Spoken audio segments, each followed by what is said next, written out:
Congress party દ્વારા ward number 1માં સંજયભાઈ જેઠવાને ચૂંટણી લડવા માટે મેન્ડેટ આપવામાં આવેલું હતું અને સંજયભાઈ એક્ઝેક્ટલી 3 વાગે ત્યાં પ્રાંત કચેરીની ઓફિસમાં 3 વાગે એક્ઝેક્ટલી પહોંચી ગયા હતા।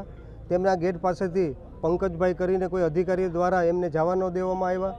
મને જાણ કરવામાં આવી, હું બહાર હોવાના કારણે મારે અહીં પહોંચતા 15 મિનિટ લાગેલી।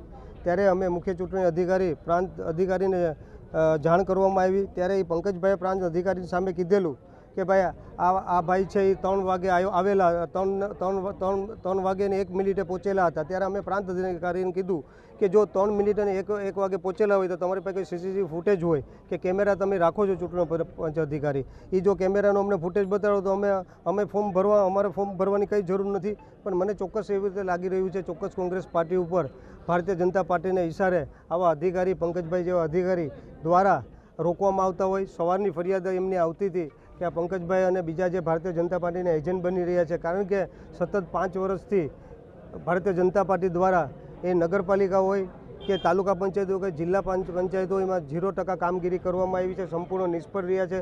પબ્લિક સંપૂર્ણ રીતે કંટાળી ગઈ છે એમનાથી, એટલે એમને આ અધિકારીનો સત્તાની જોરે અધિકારીનો ઉપયોગ કરવામાં આવ્યો છે અને કોંગ્રેસ પાર્ટીના ઉમેદવારો ફોર્મ ન ભરી શકે અને લોકશાહીમાં એમનો અધિકારી છીનવાનો પ્રયત્ન કર્યો છે। ત્યારે ખાસ કરીને જ્યારે અમારા વોર્ડ નંબર 1ના ઉમેદવાર સંજયભાઈ જેઠવાને ફોર્મ ભરવા નથી દેવામાં આવ્યું ત્યારે મેં રજૂઆત કરી, પણ મેં એમની પાસે પૂછ્યું કે તમારી પાસે કંઈ ચોક્કસ હોય એવું કહેવા માગતા હતા કે મારી ઓફિસમાં પહોંચી જવું જોઈએ। મેં કીધું કે તમારી ઓફિસ એટલે તમે એડ્રેસ પોતે તમારી સાઇન ઉપર લખેલું છે કે મારી એડ્રેસ છે પ્રાંત કચેરી, તો તમારી પ્રાંત કચેરીમાં જ હતો, છતાં પણ ભારતીય જનતા પાર્ટીની સરકાર છે એના પ્રેશરના કારણે પ્રાંત અધિકારી પણ ભાજપનો પટ્ટો પહેર્યો હોય એવું મને લાગી રહ્યું હતું।